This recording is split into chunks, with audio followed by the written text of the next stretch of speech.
할렐루야. 오늘 하나님의 도우시는 능력 안에 넉넉히 승리하는 귀한 한 날을 살아갈 수 있는 저와 여러분 모두가 되어줄 수 있기를 소원합니다. 광고 말씀 한 가지 드립니다. 우리 김상엽 성도님 갑작스럽게 소천이 되셔서 가족들이 너무 힘들어합니다. 어제도 입관을 하는데 그냥 딸이 얼마나 애절한지 그냥 동동동동 발을 굴르더라고요. 그 마음을 다 이해할 수는 없지만 아버지 시신 앞에서 발을 동동동동 구르는 딸의 모습이 얼마나 정말 애절하게 보이든지요. 여러분들 오늘 이제 천국 환송 예배가 8시에 있습니다. 우리가 가까이에서 함께하는 것도 그들에게는 큰 위로가 되어질 것입니다. 이제 오늘 7시 반에 교회에서 출발할 텐데요. 가깝지만 또 이게 출근 시간하고 겹치면 어떻게 될지 몰라서 7시 반에 교회 마당에서 차가 출발하겠습니다. 함께 하실 수 있는 분들 동행해 주셔서요. 슬픔을 당한 가정에 위로가 될 수 있으면 좋겠고요. 천국 환송 예배를 마치면 발인을 해서요. 우리 벽제 화장장에서 화장을 하고 이제 준비된 낙골당에 안치할 예정입니다. 장례의 모든 조차가 은혜 가운데 맞춰질 수 있도록 기도해 주시고요. 그 아들 딸이 조금 좀 어렸을 때는 신앙생활 잘했는데 좀 쓰면서 커가면서 신앙생활 잘 못했는데 어제도 입관 예배를 마치고 권면했더니 어머니 모시고 꼭 나갈게요. 그리고 저하고 이렇게 약속을 해 주었습니다. 여러분들 위해서 좀 기도해 주시고 위로해 주시면 고맙겠습니다. 할렐루야. 오늘 우리가 이제 느헤미야서로 다시 돌아왔습니다. 우리 갈보리 기도회를 진행하면서 느헤미야서 10장까지 읽고 우리 멈췄었는데 우리 3장 마저 읽어 넘어갈 겁니다. 우리 에스라 느헤미야가 어떤 성격을 가지고 있는 성책인지를 우리가 다시 한번 좀 살펴보면은요, 포로로 잡혀갔잖아요. 하나님 앞에 이스라엘 백성들이 잘못해서 이제 포로로 잡혀갔는데 이 정신 제대로 못 차리고 있었단 말이죠. 하나님이 역사하셔서요, 이방 나라의 왕들이, 이스라엘 왕이 아니에요, 이방 나라의 왕들이 하나님 역사하니까 너네들 가라, 쉽게 말하면 그래서 보내줘 갖고요 성벽을 재건을 합니다. 그런데 느헤미야가 성벽을 재건한 건 52일 만입니다. 지금도 여러분들 성경책에 간혹 지도 그려져 있는 거 있으면 좀 보십시오. 아무리 서둘러서 해도요. 우리 뭐 이준호 장로님도 건축관계 일하시고 그러는데 이마진 장로님도 뭐 토목 일하시지만 이게 52일 만에 가능한 일이었을까? 하나님의 기적적인 일이거든요. 더더군다나 방해꾼들이 너무 많았잖아요. 그러면 안 되는 사람들이 꼭 방해했다고요. 그런데 그 방해꾼들을 다 물리치고 52일 만에 이제 성벽을 다 재건을 했는데 문제는요, 성만 만들어 놓으면 뭐합니까? 그 성 안에 들어가 살 사람이 있어야 되잖아요. 그런데 성경을 보면 성벽과 성전을 재건한 것이지 백성들이 살 수 있는 집은 재건한 게 아니에요. 그래서 여러분들 우리가 말씀을 쭉 읽으면서 한번 말씀드린 거 기억나나요? 초막을 짓고 지금 사람들이 산단 말이에요. 살만한 사람들은요, 포로로 잡혀가지 않은 사람들은요 어디 있었는데? 예루살렘 성 안에 있지 않았어요. 왜? 예루살렘 성은 다 망해버린 성 안이니까 그 안에 있지 않고요, 살만한 사람들, 방해꾼들, 그러면 안 되는 사람들은요 멀찌감치 좀 떨어져 살고 있었단 말이죠. 여러분 혹시 요즘 이게 뭐 전쟁이 일어나면 안 되고 저는 그렇게 되지 않으리라고 믿고 기도하는데요, 북한이 그냥 막 미국이 그냥 항공모함 전단을 2씩이나 우리나라 가까이로 보낸다니까 지금 평양에서는요 평양 시민을 소개하고 있다 그러죠. 이렇게 이주시킨대요, 강제로 막 빠져나가게. 이유는 평양 시내에 만들어 놓은 이 방공호가요 지금 있는 시민들이 다 들어가지 못하기 때문이라는 거예요. 저는 아버님이 평양 사람이기 때문에 평양의 이야기를 참 많이 들었거든요. 평양이 지금은요 완전히 계획도시로 다시 만들어 놓은 도시라는 겁니다. 왜냐하면 6.25 전쟁 때요 B-29가 가서 폭격을 하는데요 평양 시내 하나도 남은 게 없었대요. 저희 아버님이 일사후퇴 때 내려오셨거든요. 저희 아버님 늘 이렇게 모란봉에 올라가서서요 미군들이 폭격하는 거 이렇게 보셨다는 거예요. 아무것도 없는 잿더미를 만들어 놨는데 저희 아버님 돌아가시기 전까지 이렇게 그 이우락 씨가 평양 갔다 왔잖아요. 그때 이렇게 보거나 돌아가실 직전까지 평양의 사진들을 보면 이거 다 새로 만들어 놓은 거라고. 하나도 남은 게 없었다. 다 무너졌다 그렇게 얘기를 한단 말이지. 예루살렘이 그랬던 겁니다. 아무것도 남은 게 없어요. 성벽도 다 무너진 거 이제 재건했습니다. 52일 만에. 그런데 그 안에 누가 살고 싶냔 말이죠. 아무것도 없는데 그 안에 들어가면 이제 다시 살기 시작을 해야 되는데, 그런데 성벽만 만들어 놓으면 소용이 없으니까 그 안에 들어갈 사람들을 성별하는 거고요. 오늘 긴 명단, 특별히 여러분 오늘 이 11장의 명단에 기록된 거는요, 이 사람 예를 들면 최범선, 이 사람은 아버지가 누구였고 할아버지가 누구였고 증조할아버지가 누구였고 고조할아버지가 누구였고, 그렇게 해서 쭉 위에서부터 말이죠 거꾸로 내려오는 족보들을 이야기하고 있다고요. 뭘 의미하는 건 줄 아십니까? 이 예루살렘 성에 들어가는 거 쉽지 않은데 이 사람들이 들어가 살았습니다. 이스라엘 민족은 이들을 기억해야 됩니다. 성벽만 재건한 거지 백성들이 전부 다 힘을 합쳐서요. 각자의 집이야 자기네들이 져야 되는 거잖아요. 그런데 오늘 말씀을 보니까는요, 1절과 2절에요 여기에 들어가 산 사람들이 있고요, 거기에 들어가는 사람들, 그들을 막 축복하고 있는 장면이 여기 오늘 기록되어져 있습니다. 어떤 사람들이 들어갔는지 한번 보실까요? 1절을 먼저 같이 한번 읽어보시죠. 1절에 두 부류의 사람들이 있습니다. 1절입니다. 시작. 백성의 누가요? 지도자들은 예루살렘에 거주하였고 그 남은 백성은 뭐 했어요? 제비 뽑아서요 10분의 1은 어디 살아요? 거룩한 성 예루살렘에 거주하게 하고, 그리고 나머지 10분의 9는요 다른 성읍에 거주하였다. 먼저는요 지도자들이 들어가는 거예요. 이게 멋있는 것 아닙니까? 이 지도자라는 말 사르라고 하는 단어거든요. 사르는요 성경 여러 곳에 나와요. 때로는 방백이라고도 번역이 되고요, 두목이라고도 번역이 되고요, 우두머리라고도 번역이 된 그 똑같은 단어입니다. 여러분 성경 읽다 보면 방백, 우두머리, 때로는 두목 이렇게 번역한 단어가 이건데 여기서 지도자라고 이렇게 번역했거든요. 그러니까 여러분 지도자는 누굽니까? 우두머리는 누굴까요? 어렵고 힘든 일을 감내하는 모범을 보이는 이들이 진정한 지도자인 줄로 믿습니다. 목소리 크면 지도자일까요? 돈 많으면 지도자일까요? 학식이 많으면 지도자일까요? 아니면 반대로 힘이 세고 배우지는 못해도 힘만 세면 지도자일까요? 아니에요. 여기 오늘 진정한 지도자는요 다른 아무런 조건도 없잖아요.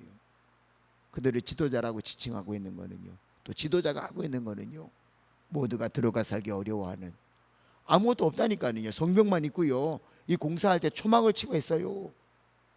그러니까 들어가면 초막을 치고 살기 시작을 하면서요 다시 집을 져야 됩니다. 근데 지도자들이, 잘못된 지도자들이 뭐 어떡할까요? 야, 너희 가난하고 어려운 사람들 너 들어가, 나는 저 뒤에 살만한 집에서 혼자 살게, 걱정 마, 내가 가끔은 들어가서 너희들 돌봐줄게, 이럴 수도 있잖아요.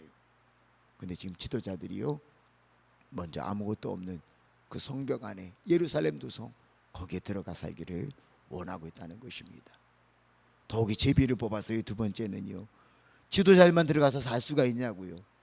예를 들면 여러분 사대문 안에, 서울 사대문 안에 대통령하고 장관만 살면은 이거 어떻게 되냐고요? 도시가 돼요? 그러니까 여기 오늘 말씀을 보니까는요 제비를 뽑아요. 백성들 중에 10분의 1만 들어가자. 그런데 오늘 말씀을 보니까는요 10분의 1이 들어가면서요 그 성을 지칭하기를 거룩한 성이라고 지칭하고 있단 말이죠. 사실 이스라엘 땅은요 아주 척박한 땅입니다. 근데 그들은요 지금도 여전히 그 척박한 땅을 젖과 꿀이 흐르는 땅으로 믿고 있어요. 여러분 이스라엘 사람들이 공동 이 농장 이야기들을 많이 알잖아요. 키부츠 들어보셨죠? 거기는요 사실은요 벌판 안에 땅만 허락하면 그들이요 울타리를 치고요 집을 짓고 농사를 짓기 시작합니다. 물이 없으니까 물은 먼 곳에서부터 끌어옵니다. 우리나라처럼 뭐 땅만 파면 지하수가 펑펑 터지는 나라도 아니란 말이죠. 그런데 오늘 이스라엘 백성들 중에 성벽을 거슬라고 나고 이미 황폐되어 버려서 사람이 살 수 없는 성벽만을 재건했는데 그 안에 들어가는 사람들이 첫째는 지도자들이었고요, 두 번째는 백성들이 제비를 뽑아 10분의 1이 들어가기로 하는데요, 그들은요 불만 불평하는 것이 아니라 그것을 거룩한 성이라 칭하며 들어가고 있다고 하는 것입니다. 한 부류가 더 있거든요. 그리고 한 부류 어떤 사람인지 2절을 읽어보실까요? 2절에 있는 말씀입니다. 시작. 예루살렘에 거주하기를 모하는 사람이요 자원하는 모든 자를 위하여 백성들이 뭐를 했어요? 복을 빌었느니라. 자원한다는 건 나와부라고 하는 단어거든요.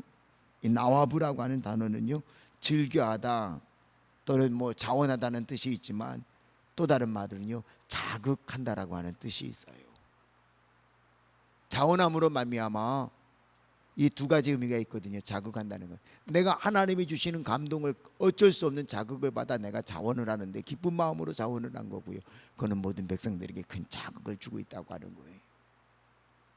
그 결과 지금 여기 오는 말씀을 보면 백성들은 그들을 위해 손을 들어 이렇게 축복하고 있는 것입니다. 한번 말씀을 정리해 볼게요. 성벽을 52일 만에 재건합니다. 놀라운 일입니다. 기적이에요, 기적. 방해꾼들이 그렇게 많고요, 일하는 사람들은 적어서요 뭐라고 했는지 여러분 아시잖아요.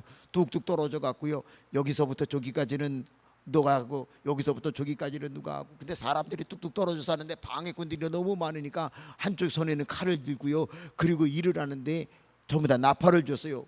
그리고 나팔을 주는 이유는요, 일을 하는데 방해꾼들이 어느 한쪽에 와서 해치려고 그럼 나팔 불어라, 그럼 공사 멈추고 다 가서 도와줄게. 그렇게 어렵게 이 성벽을 건축했는데 말이죠, 그 성 안에 아무도 살 사람이 없다면 어떻게 되겠습니까? 그런데 보니까는요 여기 오늘 사실 그 다음에 나오는 쭉 말씀은 이렇게 지도자, 제비 뽑은 10분의 1 그 자원하는 사람들, 그들이 누군지 그리고 몇 명인지를 쭉 명단을 기록하고 있는 거거든요. 어때요? 좀 이해가 되시나요? 왜 이렇게 자세하게 누구는 누구의 아들이요, 그 할아버지는 누구고, 증조 할아버지는 누구고, 고조 할아버지는 누구고, 6대 손이고 7대 손이고 쭉 기록하고 있는 이유는요 보통의 사람들이 아니라는 거예요. 우리가 기억해야 될 사람들이라는 거예요. 왜요? 어렵고 힘든 일들을 감내하고 있는 사람들이기 때문인 것입니다. 우리 교회가 110주년을 맞이합니다. 저는 바라기는요 여기 오늘 1절과 2절에 있는 지도자와 같은 성도들 바로 여러분이 되어주시기를 소원합니다. 제비뽑아 10분의 1에 해당했던 사람들 들어가면 여기는 거룩한 성이라고 하는 그 신앙의 눈으로 고백하는 그 사람들이 저와 여러분이 되어줄 수 있기를 소원합니다. 할 수 있다면 우리도 자원하시자고요. 무엇을요? 남들이 하기 어려워하는 일, 힘들고 고통스러운 일, 내게 해가 되는 일, 그 일을 감사함으로 자원함으로 감당하는 교회와 성도들이 되어질 때에 우리 용두동교회가 주의 더 큰 영광을 드러내게 되어질 줄로 믿습니다. 세상은 어떻습니까? 약은 사람이 너무 많아 우리 사회가 어렵잖아요. 저도 이렇게 말씀드리는 건 저도 박사학위 있어요. 대학에서 가르쳐 봤어요.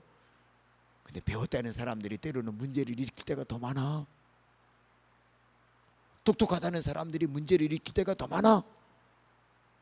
자기 이익만 챙기고 자기의 편안함만을 추구하고, 그래서 우리 사회가 어렵잖아요. 오늘 이 말씀이 주는 교훈이 저와 여러분의 결단의 요소들이 될 수 있기를 소원합니다. 누가 진짜 지도자입니까? 고난의 자리에 앞서가는 자기 십자가를 질 줄 아는 사람이 지도자입니다. 누가 거룩한 성에 거주하는 사람입니까? 내가 제비 뽑았는데 아이 재수없어, 이건 뭐야, 10분의 1인데 그 확률이 왜 내게 떨어져, 그러지 아니하고요, 제비 뽑아 들어가는 사람들은 할렐루야, 나는 거룩한 성에 들어갑니다.